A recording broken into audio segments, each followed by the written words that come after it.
कहते हैं never fight with the pig, you will get dirty and the pig will love it. क्योंकि जिससे लड़ोगे उसी लेवल पे आप आ जाओगे। तो जो माइंड है वो ऐसे भागता है तो प्रॉब्लम होती है ना। खुद को आराम से ठंडे दिमाग से बैठ करके समझना कि आप तो सिर्फ आप ही समझ सकते हैं।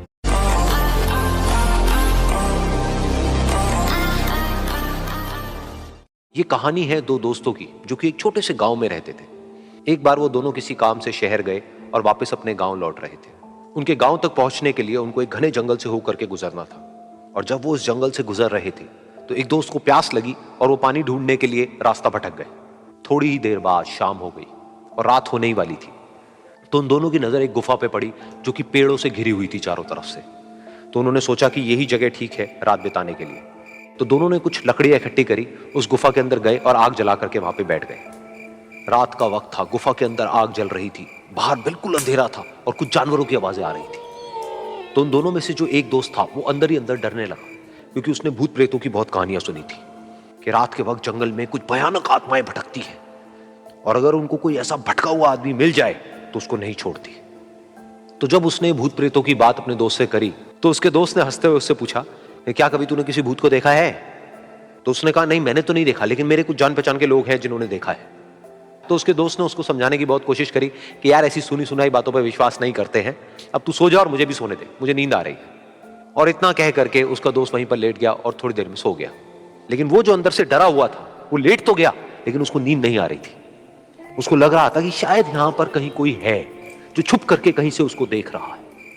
उस आग की वजह से कुछ परछाइयां बन रही थी वहां पर पत्थरों पर, तो उन परछाइयों को देख करके भी वो डर रहा था। फिर कुछ घंटे तक ऐसे ही चलता रहा। फिर उसके बाद में क्योंकि वो थका हुआ था तो उसको नींद आ गई। लेकिन नींद आने के कुछ देर बाद ही उसको एक सपना आया। सपने में उसको एक बहुत ही भयानक परछाई उसकी तरफ बढ़ती हुई नजर आई। अब जैसे जैसे वो अंदर से डरता चला जा रहा था, वो परछाई उसके और पास आती चली जा रही थी और बड़ी होती चली जा रही थी। और उस परछाई में एक हाथ उसको नजर आया जिसके बड़े बड़े नाखून थे, और वो हाथ उसकी तरफ बढ़ता चला गया और उसके गले तक पहुंचने ही वाला था कि तभी वो डर करके एकदम से उठा। फिर उसने अपने दोस्त की तरफ देखा जो कि सो रहा था, उसको पकड़ करके जोर से उठाया। फिर उसने अपने दोस्त को बताया कि उसके साथ में क्या हुआ। तो उसका दोस्त फिर हंसने लगा।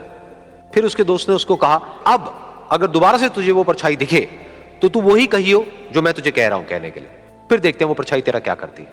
तुझे अपने अंदर ही अंदर बोलना है, मैं तुझसे नहीं डरता, सामने आ। तो उसके दोस्त ने वैसा ही किया। थोड़ी ही देर बाद दोबारा से उसको सपने में वही परछाई नजर आई और वो परछाई धीरे धीरे उसकी तरफ बढ़ने लगी।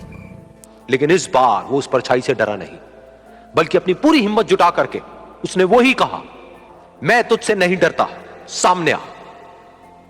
मैं तुझसे नहीं डरता, सामने आ। मैं तुझसे नहीं डरता, सामने आ। जैसे जैसे वो ये बोलने लगा वो परछाई छोटी होने लगी और उससे दूर होने लगी। वो बोलता रहा, वो परछाई छोटी होती रही और धीरे धीरे वो परछाई दिखनी बंद हो गई। बिल्कुल ऐसा ही हमारी जिंदगी में भी होता है। हमारे अंदर जितने भी डर है, उससे हम जितना डरते हैं हम उतना ही छोटे होते चले जाते हैं और वो डर उतने ही बड़े होते चले जाते हैं। लेकिन अगर हम अपने अंदर के डरों से नहीं डरते हैं और उसका सामना करते हैं तो दुनिया का ऐसा कोई भी डर नहीं है जो कि हमें डरा पाए।